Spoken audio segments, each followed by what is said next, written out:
swarm. But listen to what he did. But he descended from the tree and vanished. And I began to seek in my nakedness, in my part, for leaves to hide my shame.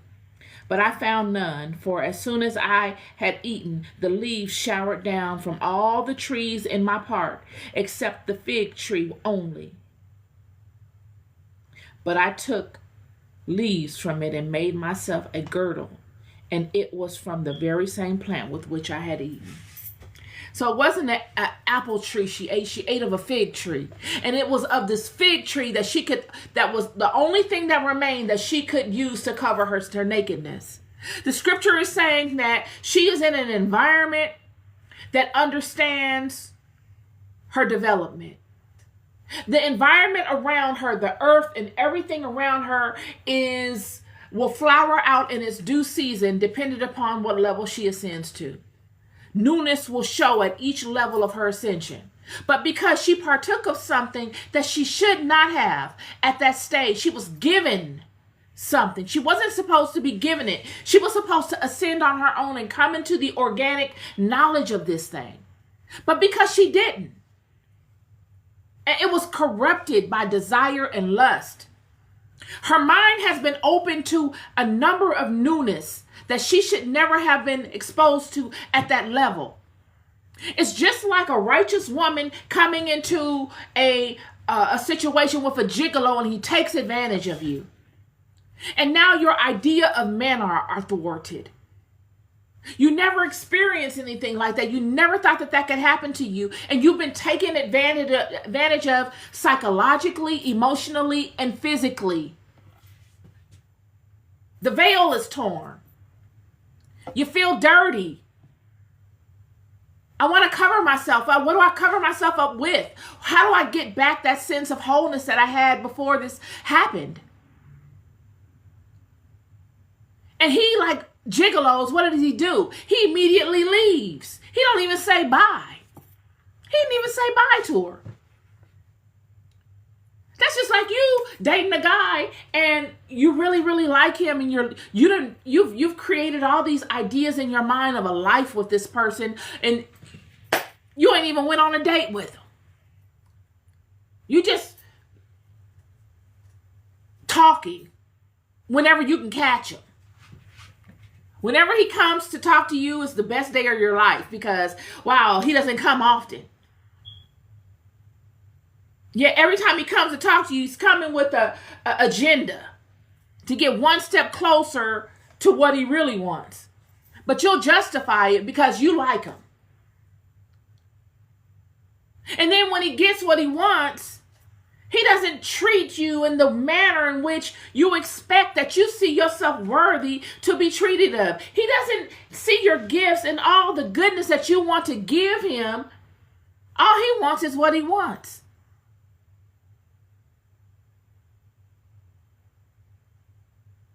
And you now are like Eve. Eve will become pregnant from this interaction with this serpent. He's gone. He don't care nothing about it.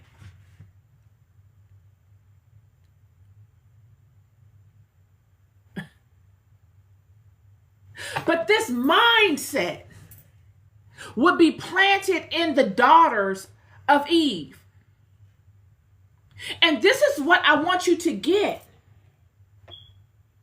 This is where all of this stuff started sprouting from. Through the hurt, through the knowledge, through the mistrust. You see, Eve would mistrust Adam from that point on. There would be a tear in the veil, and Adam would mistrust Eve. The Apocrypha says that this serpent came upon Eve like he was Adam. It didn't look like a snake. It looked like Adam. So there's mistrust between Adam and Eve now. And Eve has learned something that the serpent Adam serpent, that the serpent taught her. He taught her things that would please him, yet turn her from Adam. He taught her how to manipulate. He gave her wisdom. This is why when you look across the planet and you look at all of these women in various countries, if you go to Asia and you look at the monumental architecture of Asia and all these women, they're all beautified with all of this kind of stuff, and they're doing all these dances, and they got parts of their genitals covered, and they got their breasts out. Eve had turned into a seductress. That aspect was already in her. These aspects that the serpent would bring out in Eve would be aspects she already had. He would just bring them up. He would put an emphasis on them. He would allow for the righteous, holistic aspect of her to be pushed down, and the seductress to come forth with power and authority. I'm talking about audacious power.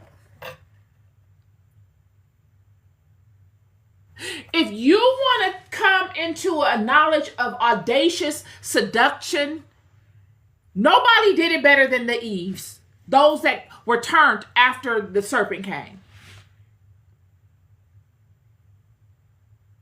Nobody. Audacious seduction. She would use what was exposed to her in the garden by the serpent.